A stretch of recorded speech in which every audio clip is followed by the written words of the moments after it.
Welcome back, part 3. This time we're going to be taking a look at how I feel Beth would play against the Scheveningen. Also very popular way to face the Sicilian, e6 being the typical move. And I think a lot of players, I even recommend to my students, you go g4 straight away here, and that's the carries attack. And that's the main reason that the Scheveningen move order, you delay it. You play a6 and later play e6. You backdoor the Scheveningen from a Najdorf move order. But, I really feel like Beth would still stick to her guns and play with the same sort of style as we saw in the Najdorf with that Fischer-Sozen style bishop c4. And after bishop e7, then go for the interesting carries attack style move, g4. And it should be noted that when you combine this bishop c4 and g4, you want to watch out for it. It doesn't quite work here. Knight takes e4 with this fork because we have bishop b5 check. But you definitely want to be paying attention. Because, for instance, if castles, we want to play bishop b3. It gets rid of that knight takes e4 idea. And after knight c6, g5. And this is right here. Queen d1 was played in Zapata Stoit 2002. But I like the move queen e3. It seems more in the spirit of the position where the queen can easily swing over to attack on the king side. And after knight d7, bishop d2, h4, and we're getting a nice attacking position quite quickly here, h5. We'll follow up with castle queenside. So now on to the main event. After bishop e7, g4, h6. This is by far the most popular move in the database, just to try to hold down that g5 square a little bit. And we by no means want to play g5 and allow black to take and develop his rook for him. We want to wait until castling happens before we start trying to really push that breakthrough. So that being the case, let's finish our development. Bishop e3, and after knight c6, support your pawns.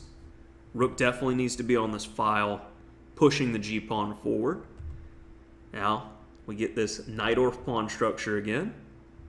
Bishop b3, solid. And not queen d2, which we often see in English attack, but queen e2. Much more flexible, lining things up. Finally get castled. And now, once you have gotten the ideal position here, which we're going to see in the Scheveningen and our recommendation against the classical Sicilian, the same sort of picturesque structure for white. And I like having thematic overlap, because if you can remember how to get to this picture, the next step is, if black ever castles kingside, we're lighting him up. And even if he goes the other way, like we're going to see in this game, we're going to light him up. We've got space. Let's use the space in attack. So, h4. You may have clipped our bishop, but you've made our pawn structure around the king that much stronger. It's not easily going to be broken with those doubled b-pawns. f3 defends the e-pawn, no problems. g5 with our breakthrough. And this is an important moment, because with a knight on d4, you're always looking for this theme in Sicilians. If I can play g6, the whole house falls down.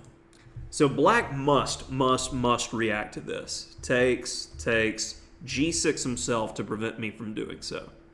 So at this point, I want to get back to this, I want to break the pawn structure idea, because I still want this pawn to move to make that weaker so my knight can hop in.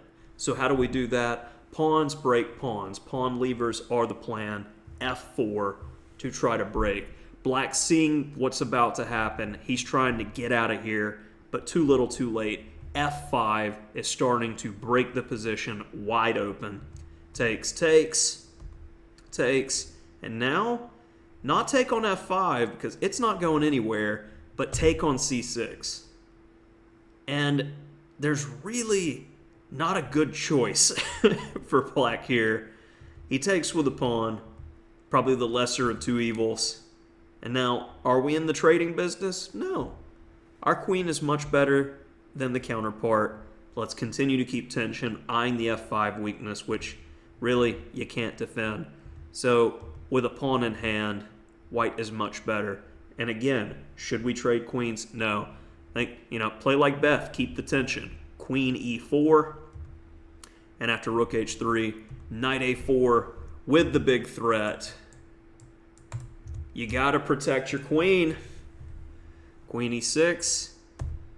Now after bishop f4, the pin breaks the pin, and looking for our queen to get into the position. Finally, the trade down happens there, but queen a7, and all you have is a check. This isn't going to last very long. Just compare the king safety. This is one of those positions that I would show to a student who is very materialistic. They go, well, anytime we have the same pieces, it's equal. This is definitely not equal with the same pieces. 3 pawns all, 2 rooks all, and a queen. Look at the king safety. King safety is everything here. Queen c5. And white's still not interested. You could take and be much better in this ending, but no. If it's open, it's open. Looking for the rook to grab that f-pawn and start threatening mate. You have a threat of your own on c2, so nope. That one falls. Not much that can be done here. Queen e4 with the mate threat. Queen e8. Rook e3's a nice try, but after rook f8 and queen h7, the white pieces are coordinating, and c4 is going to end in disaster. After king b4, queen b7, this just doesn't look fun. And that will do it. So, main takeaway is this Gary's attack style g4, aggressive and uncompromising. And then once we get our picture, this is the snapshot of where we're going for. The castled king on the queen side. The minor pieces developed and organized. The rook on the g-file, getting ready to push this pawn. Anytime that pawn is on h6, our dream is to get a pawn on g6. Remember, first it's remember the structure and openings, and then it's what's the plan. Always look for that plan. And you got at least half the game of chess down. That'll do it for this one.